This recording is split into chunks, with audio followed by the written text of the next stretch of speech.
But like I said, food. We have to break. Yeah. It does get the curly approval in terms of carpiness, yeah. Fishing in Belgium. It's all artsy and fairy and, you know, a little bit romantic and I think it is associated with being a bit carpy. So yeah, it does get that seal of approval, but I like it, innit? So.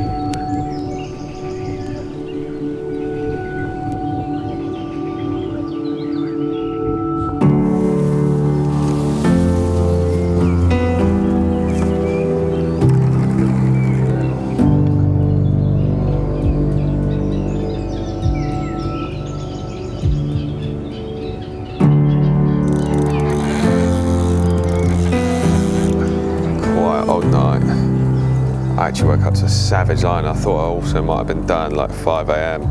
What's the well, 4:45. Half hour later, she's just melted off. You know, from back here, you would actually think this could be Terry Earl in the swim.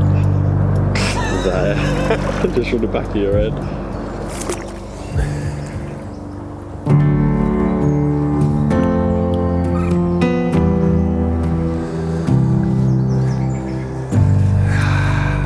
She's in. And the first thing you do when you get a fish in the net like that and you know it's morning bite time is put a hairband on. Who is Dan Yeomans? Class clown, joker of the group. Who is Dan Yeomans? What do you want to know? What do you want to know about me? That's the hardest question you could have asked me. I hate talking about myself. There we go. How's that? I should just probably cut it. We've got one, Brad. Oh, again, like after having that one last night, I'm having them tonight. I'm having them. It's weird. I don't know. I don't know how this is helping. Who is Dan Yeomans? But it's definitely put me on the spot. As an angler, I think I'd like to think I'm a bit of a romantic when it comes to fishing. You can sling the word carpy about, but I do appreciate, I don't know, the essence of fishing. That's what I like. Well, as an angler myself, I think I'm a bit bog standard. Oh mate, the fish are just mega. And like I said, there's loads of fish and loads of lakes, all with nice fishing. So yeah, the target, there is no target really. I'm a bit more, they're all decent ones to catch, like they're all dark, they're all scaly. It's like a real carpy syndicate back in England, but it's free. Do you know what I mean? It's just public. So it's just go and rack up some bites really. Like I say, everyone's to be had in the album, every single one. I'll say that, you watch my first one will be this little 4-pounder, but no, they're all wicked.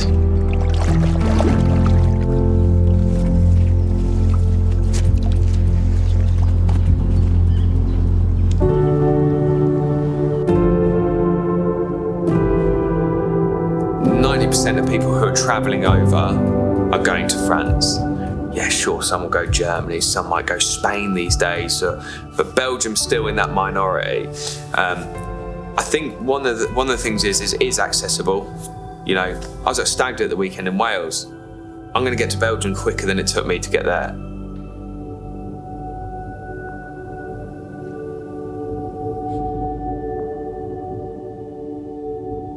I don't know, it'll be nearly there. No, it won't be nearly there.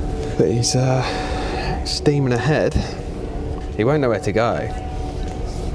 He'll get there and he'll be a bit lost. It's a jungle, mate. It's a playground. Like he'll be wandering around the woods thinking he's not knowing where to go. But I've given him a pin to the closest place to park, and there's a lot of lakes around there. It could be any one of them. But nah, it'll be fun more than anything, I think, this one. Ladies and gentlemen, we're now making our final approach to Calais Harbour and will commence operation. We therefore advise you take a seat or move around the vessel with caution until you're called down to the coal lift by means of a ferret. In the meantime, please do not descend at the top of the stairs. Thank you for travelling with me and Immerse. see the bottom between them two reeds? Oh, between the reeds, yeah. Yeah, so it comes right up. Nice. Yeah, we saw there's another landing there. Yeah. Yeah, you can get through there as well. I will beat you. I will catch more than you. Henry's quite competitive. From the moment the car doors shut, it's a competition. And like, I hate that. You know, fishing shouldn't be you against him, or like, I just never even look at fishing in a competitive manner, really. I just want to enjoy it. Yeah, it's funny sometimes going with him, but yeah, by all means, he's a force to be reckoned with. Like, he catches them, especially in this scenario. This is him. You know, it's up close, personal, active, so he will do really well. I do not doubt it. But he'll hate it if I do really well, but I'll quite enjoy it if he does really well.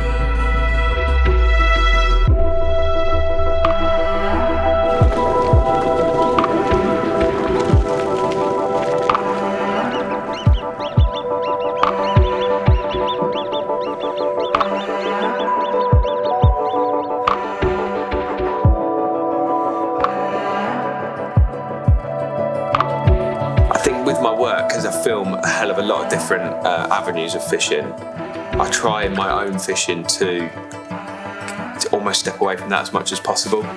Angling still does need to be an escape for me. I need to be out in the fens, out in the wilderness, out, you know, overgrown swims and fallen trees and all of that sort of thing is something which I really strive to find in my fishing. Out of these trips, I wanted to do a set of lakes. I didn't want it to just be canals and rivers. I wanted to do a bit of everything that Belgium has to offer, and I struggled on the lakes really. I got a bit of information and that sort of thing, but I wanted some public lakes. I didn't want like a syndicate or a pay lake.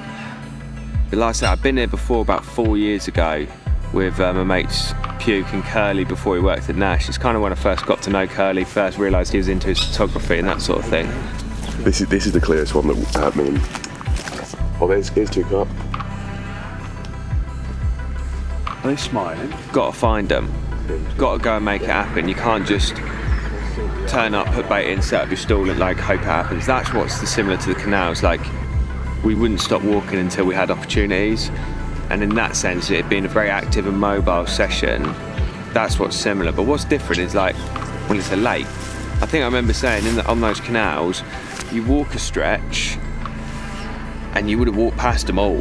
You walk up and down, you've walked past every single fish in that stretch. The 50 pounders, the 20 kilo fish. You've seen, like, you've been touching distance from them. Here's not like that, because it's not like straight and straight, it's a labyrinth. You know, I think they can even, like, although it looks like separate lakes, they can get into other lakes. There's like underground tunnels, some of the little passages and that sort of thing. So like, could be fishing a lake when they're fishing. A bit further up, I think. I don't actually know yet, but we have a lake here, a lake here, a lake there. This one opens up out there to reveal the main body, so we'll stay somewhere around here tonight and get a few rods out. But it was fizzing like mad in here earlier. Nothing really now, a couple of bits coming up, but worth a handful of bait, I think. Check on it in an hour.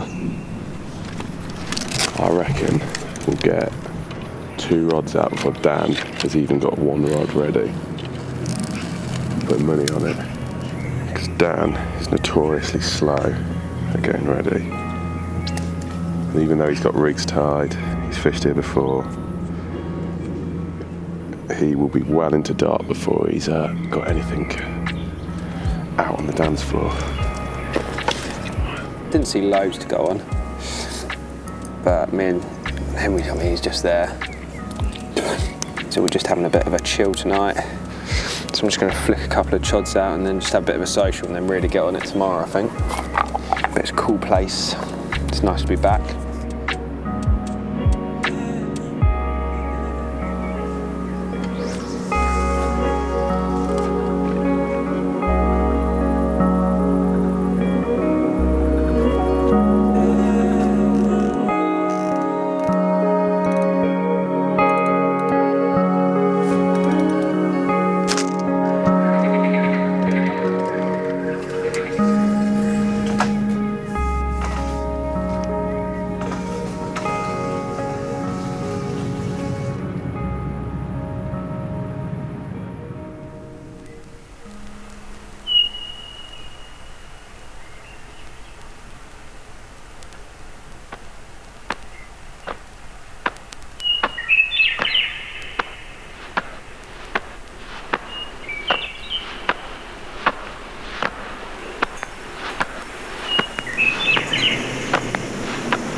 although like ended up getting the rods out quite late, bit of palaver getting the barrows in and that. You know, we see fish showing, we see fizzing. They weren't like on any particular area, but they were just bowling about. And so, but it's early yet still. I'm tempted to do another night in here still, just because we saw so much activity. But I do want to get around the place, so. But first, pancakes.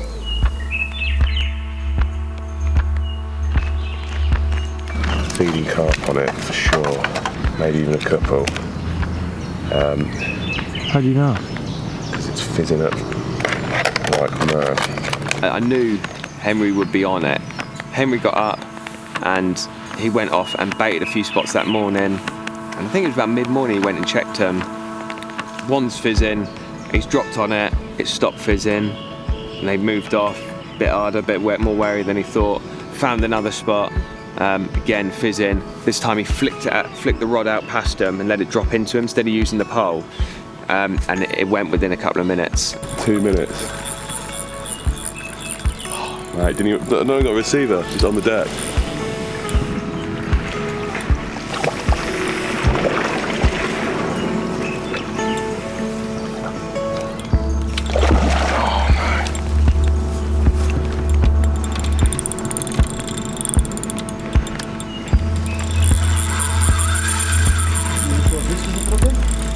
So English. We'll have one on now. Strong.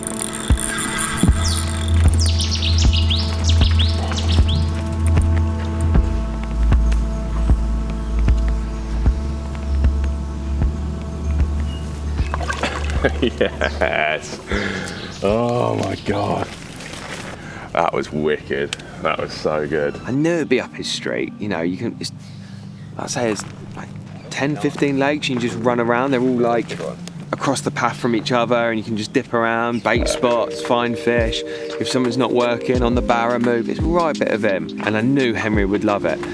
That's cool, isn't it? Dark, scaly, withered, old, slopey head. You know, they are all a bit unique in it. It's not a massive one, about 20, 25 pounds, something like that. But yeah, it was off the mark, it was mega. Slopey heads, mate. The big tail slopey head.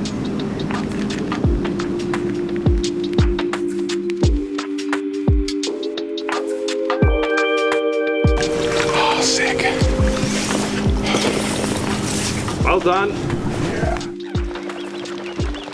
We struggled to find more opportunities on top of that, but later in the afternoon I went up onto one of the other lakes and I found a few in there, 5 or 6 cruising around.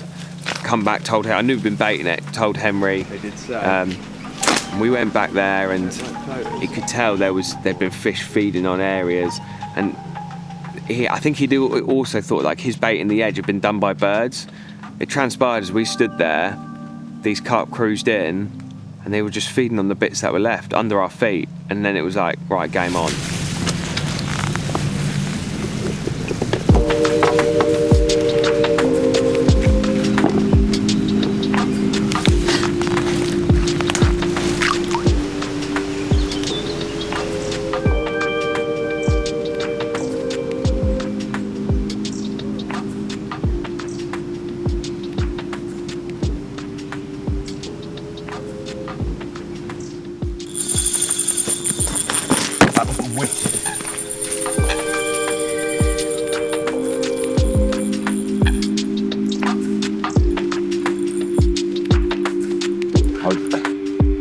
That was so cool.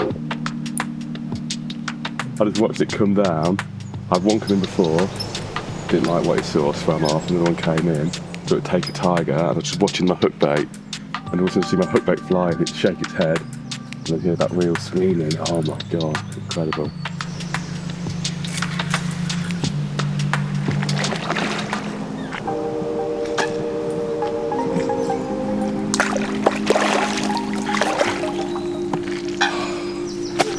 That was very, very cool.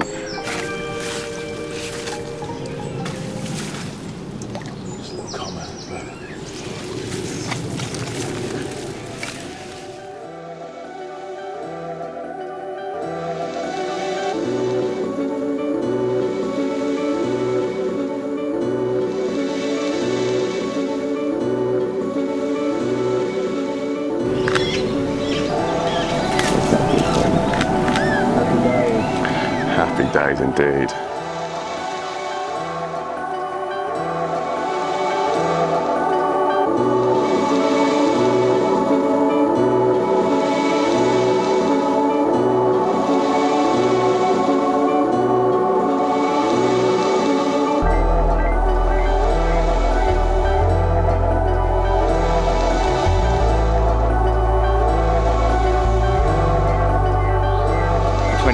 In now, and I hadn't caught anything. And going back into a swim, I'd done my prep work earlier that day. I decided to give it another 24 hours in that swim and fish properly. Not just flick out on shows. Like spend the time finding a spot, a good spot, in amongst the weed, bait it, leave it, allow it to sort of sit there for the day. Coming into that night, I had areas primed. I flicked my rods out, and the activity started not long after that. I've seen a few shows, a bit of fizzing. I was anticipating the bite really, and to be honest, it was only an hour or so, maybe 2 hours after I flicked the rods out. It's melted off and I was into my first one.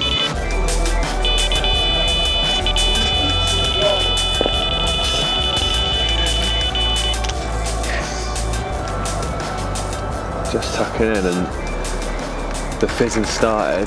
The line has started and she ripped off. Found another weed bed though.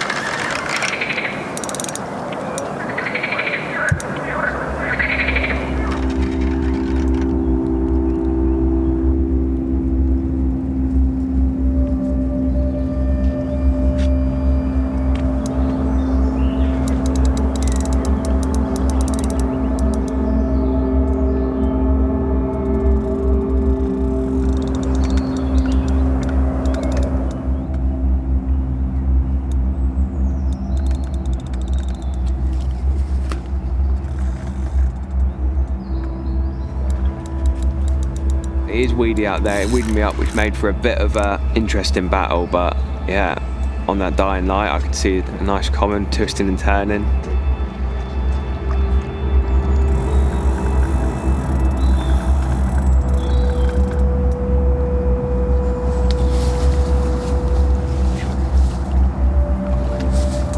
Slipped my net under the first one and yeah, I was underway. That's bigger than 20 pounds. Nice work. Yeah. Cheers, mate. Well done. Oh, I needed him. I don't know why I felt so much pressure. I think I rushed it through it all a little bit because the light was dying. It wasn't until afterwards I'm looking at the photos that I appreciated it, but I remember it being on the mat and thinking this is a right little Belgian chunk. A real boxy common, real thick set, dark. Yeah, it's everything that you kind of want in a fish when you're coming out here.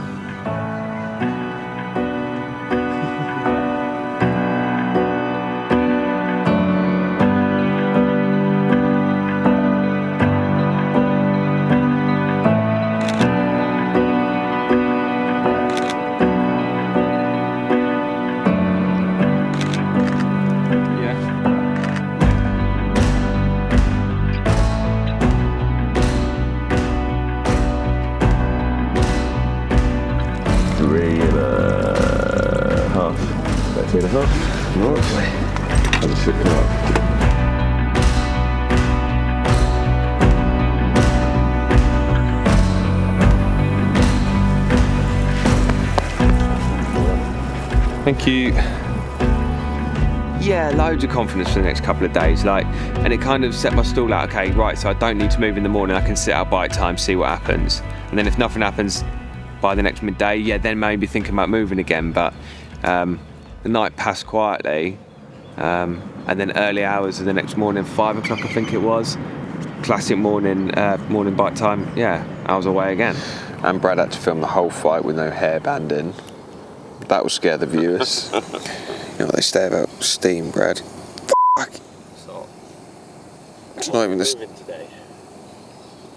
I was gonna until I caught that one. But I think I'm gonna stay now. And now I'm really confident, 2 bites in the night, I can build on this. And I decided I will go and, I'd prepared other areas, I will go have a look at them today. But almost made up my mind already, I'm doing another night in here, because now I can build on it a little bit. Two reasons. One in the back of my head was from the first time I came there. I fished that same swim. I did the exact same thing. Got the rods out early doors on shows. Had 3 fish in the first night, and then I moved. You know, stupid. We're in an angling decision. Why would you move? I wanted to explore. It's an adventure, you know. I didn't want to spend my 4-night session just sitting in one swim. I wanted to bounce around, so I moved, and I shouldn't have, because I didn't catch as many. So that was in the back of my mind. This time, Dan, if the fish are here and they're feeding, just settle a little bit. The opportunity's in front of me.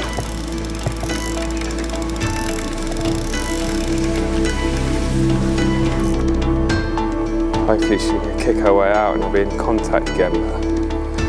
I've got a lot of weed on the line. She's going to come free. There she comes. It was just one of them where you're just holding in this big ball of weed, and you're just thinking, I hope there's one in there.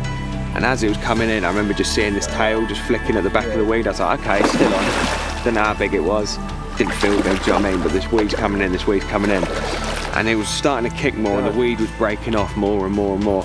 And I just see this scaly flank turn. No, I have no idea what fish it was. It was sick though. I knew it was a good one. I knew it was, you know, I could see it weren't big. But mate, when they turn and all the scales bend and you see the white underneath. Oh my God, I just know. I kept saying to Brad, mate, it's scaly. No, it's not big, but it's mega. This one's mega. Oh my God, that side's amazing. It's a wicked one. Then I see the other side. I was like, oh my God, the other side's even better. It was black across the top, white on its belly, bit of orange tinge in it. And it was just scaly. Big gob on it as well. Big overslung mouth, little withered fins, this little like shell-shaped tail. Mate, I was a little bit like speechless on the bank, like look at it. It's just sick. Hold up. Yeah.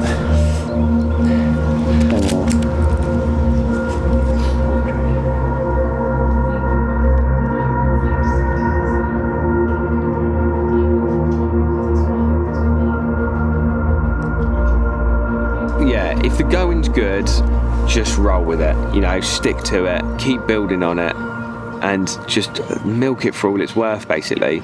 There's that one I caught yesterday. He continued baiting it, and he was checking on it regularly, and the bait was getting cleared up, so he dipped off to go and fish that then. We are definitely catching one before the barbecue tonight. It was an edge spot. I don't think he could have just sat on it the whole trip, but it was one to keep going back to, but that's where all his bites came from. And yeah, it didn't take him long to have his opportunities.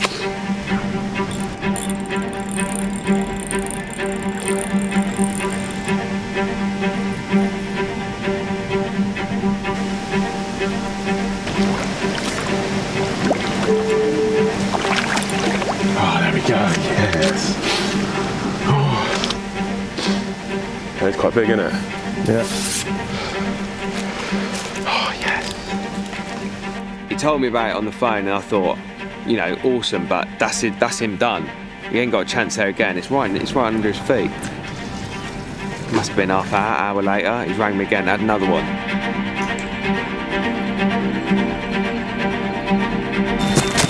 Same spot under his feet. Hadn't spooked him. They came back in, fed. You know, 2 mega fish from under his feet in such a short space of time. I want to get it in now because you can see these 2 coming across now.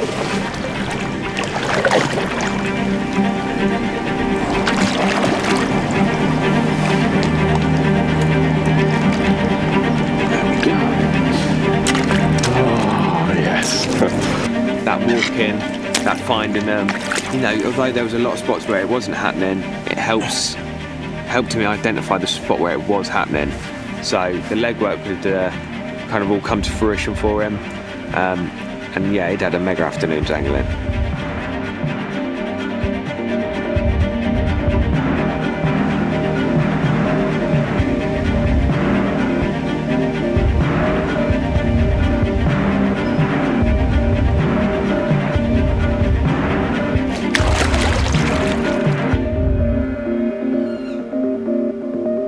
Yeah, he had a mega one. 36 pound, biggest one of the trip.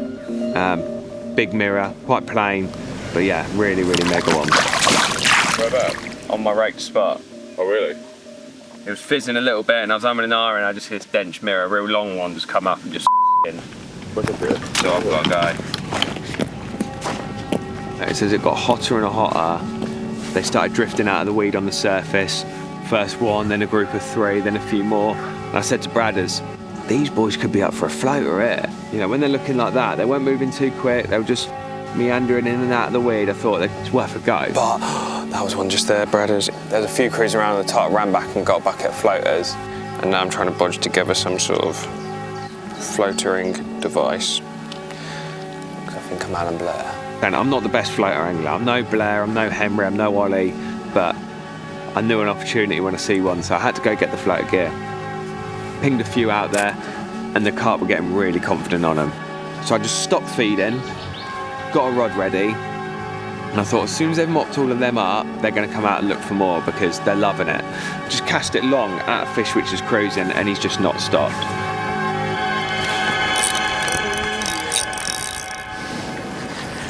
Go on the boy. Yeah, got there in the end. Got in a bit of a tangle in the tree, missed a bite, lost a load of, I ran a bit of wind came and just lost all my floaters and they were just troughing them.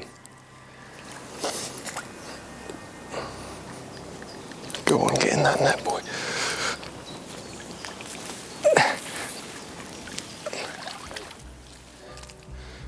Woo-hoo. Buzzing. Mate, we got there. Long story short, I didn't get a second chance, but I had a mega one in the net, so like, it's one for me to go away and think like, I should really do a bit more of this because when there's opportunities like that, you don't want to miss out.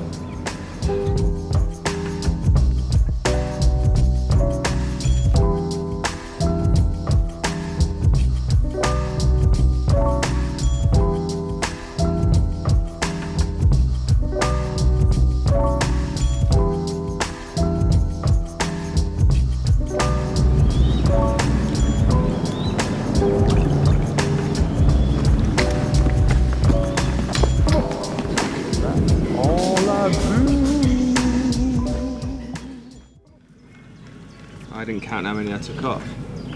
Defies the point of wrap sticks. It's not good. It's really bad.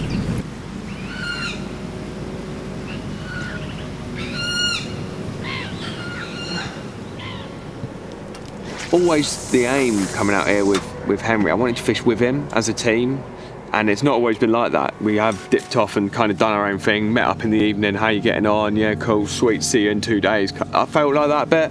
So this one was nice. We could sit under the tree, we could put the barbecue on in the evening, get the rods sorted. It was a bit more of a leisure trip than the other ones, you know. The other ones were intense. We walked, we searched, we hunted them down. But this one, whether we stumbled upon them quite early or I just got lucky in that swim choice, whatever it might be, you know, it just meant that we could just chill a little bit more, have a social, don't run around stalking till the light's starting to go. Just, I know I'm going to get bites now. I'm confident I'm going to get bites now. I've got my rod set nice and early. There's going to be opportunities from that evening period right the way through the night and into the morning period.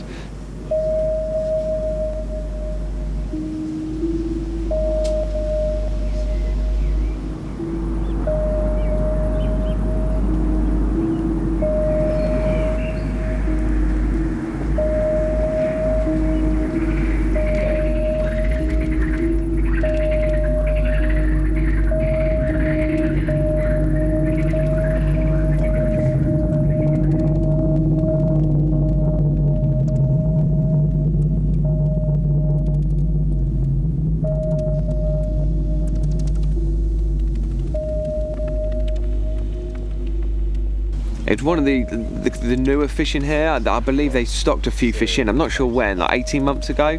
So it was a nice plump, round, grey one. Really nice little scale pattern on it. But, you know, I just got it out quick and slipped it back, got the rod back out.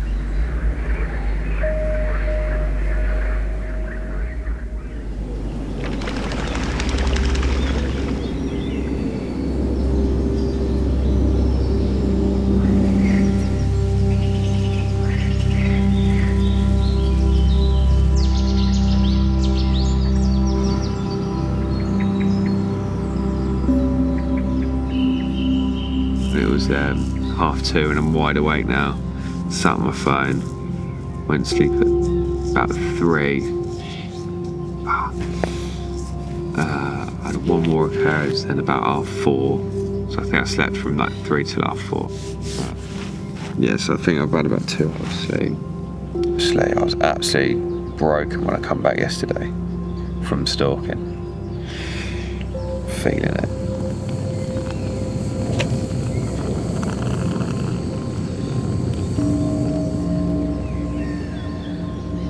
A mate of mine had caught it, and I'd seen it on his Instagram, and I'd lay it on the mat, and yeah, it was a bit bigger, it was about 32 pounds, so I just slipped it in the sack for an hour while I just waited for the sun to get up, and as that sun broke through and it was all lovely and glary, we got it out on the mat, yeah, to hoist up for some photos. Look after that. Yeah.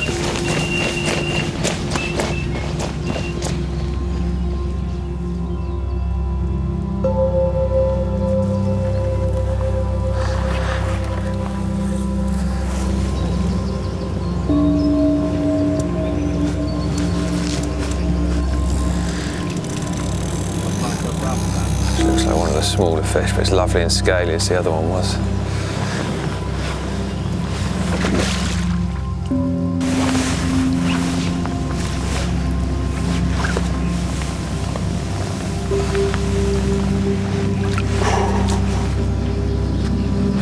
Oh, carnage.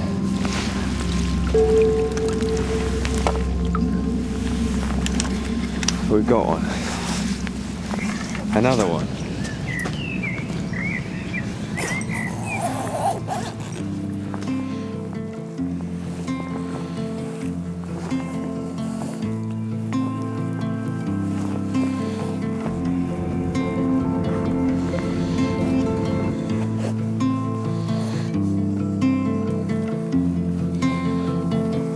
I don't think she's gonna like me.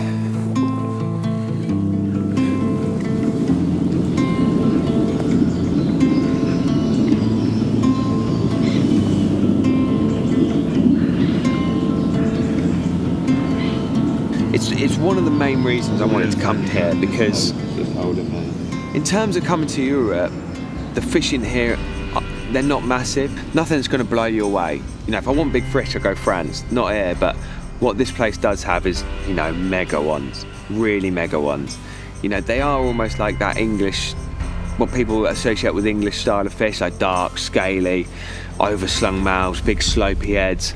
The fishing here, as I'm led to aware, they're old fish, you know, some of them 40, 45 years old. You know, they're all a bit different, they're all a bit unique, and that's, I think, what excites me about the place, that every bite I've had, I'm thinking, what's going to pop up? Because the other thing is, I don't know the stock, I don't know all the A-team and the named ones, and this is this one, and this is that one. I say, yeah, I recognise that Lynn that I had, but apart from that, the excitement when I see that break from that weed bed, and that's like, everyone's a gem to me, like everyone's wicked, everyone's new, like, and just with the amount of lakes there is, like, there's enough fishing here for a lifetime of once-a-year trips. He just moved up his bed chair like midnight. I think he just headed up, just dropped a rod in the edge, and it proved the right decision because he had 2 bites off that spot that night.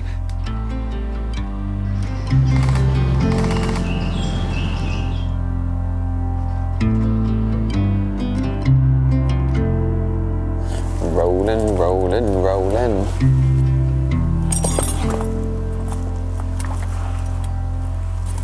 You tell. Do I look tired?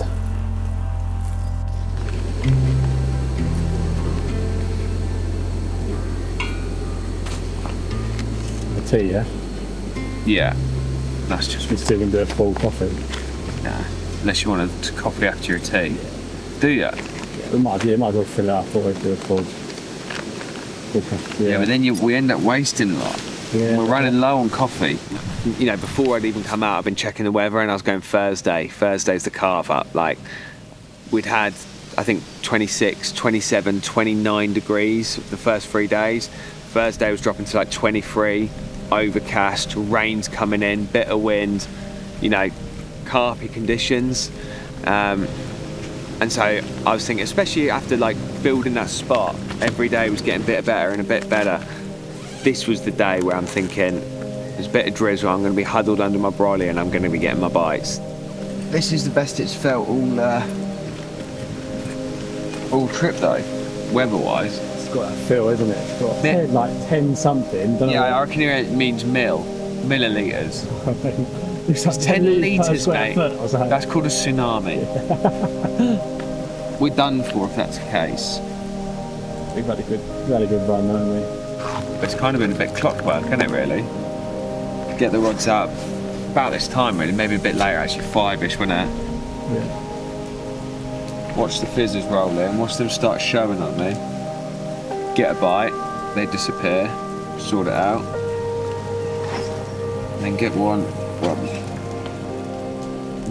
first night come in the morning, last night I had one in the night and then one in the morning. I might as well have fished one rod. That rod was doing nothing down there. I've ummed and ahed about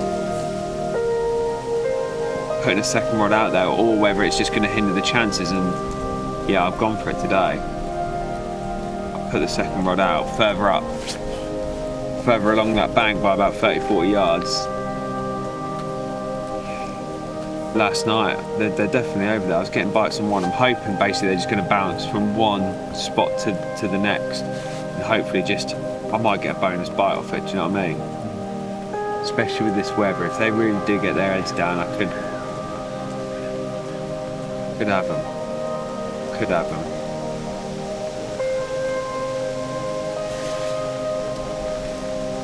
I ain't really got much water for your tea there, Bradders.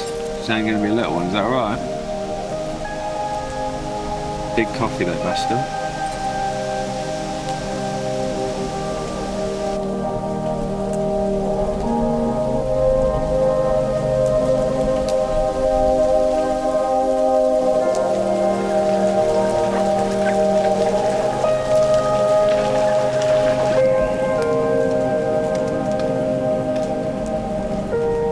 I'm not as confident as last night. I've seen not as much, but the weather's better.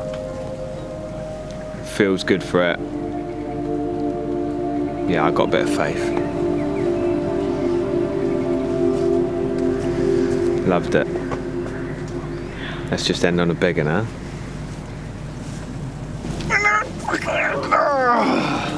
Big one. The unknown. This is it. This is my big ending. But quite often in fishing, when you chuck that anticipation at it, it can be met with disappointment when it doesn't happen. And it didn't, you know? I watched the evening just ebb away and the mist roll in and the droplets just hanging off my rods. The sun's starting to beam through. I've watched bite time this morning just claw away from me when it's building and building and building. And the weather rolls in and then nothing. Silence all night. All my rigs were ready, lined up for the carnage that was about to unfold, guaranteed to happen, and I don't know what went wrong. It's fishing, huh? You're a bit like, how can I be greedy with that? I've had 7 bites. Between us, we've had a handful of mega carp from a little session, and we've had a great time. Just exploring the place and just being somewhere different with your mate and, going on an adventure together. That's all it is. It's like takes you back to being a kid again, like going down the lake on your bike or whatever. Like, apart from we don't have BMXs anymore, we've got a van and a bit more freedom. You know what I mean? I can't be disappointed because I didn't get more fish on my last night. Like, I'll go home happy. I've got a few more shots in the album.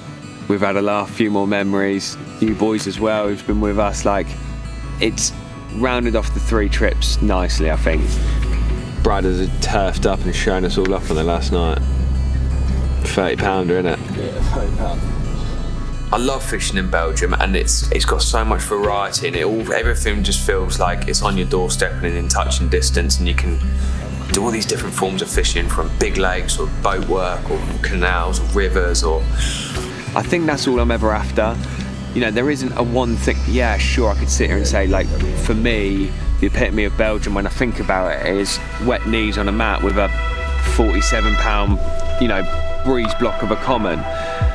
But I think really what it is, every time I go on one of these trips, whether it's with Henry, whether it's with Loz, it's coming back with those memories of the adventure and the new things we're finding and the things we're seeing, the venues, the difference to the UK. And as cheesy as it's going to sound, it's like each one of those memories is just like, it grows my love for coming to this country. I don't know what it is. Henry, you know, we've argued this trip saying Henry's like, France is so much better. If you want to go catch big fish, it is. You know, if you want to go to some of those big inland seas, and it is better. But what is it about Belgium for me which makes me want to keep coming back? I don't know. I can't put my finger. Is it the little red brick houses? Is it the intimate canals and the people? And I don't know. I just want to keep coming back and experience more of it. I want to do this every week. That's what I want to do, because I don't think I'll ever like explore it all. And then there's the rest of Europe on top of that. Like, why just Belgium? It can't stop at just Belgium. That's why you come out again next time. One more trip? Yeah. One more.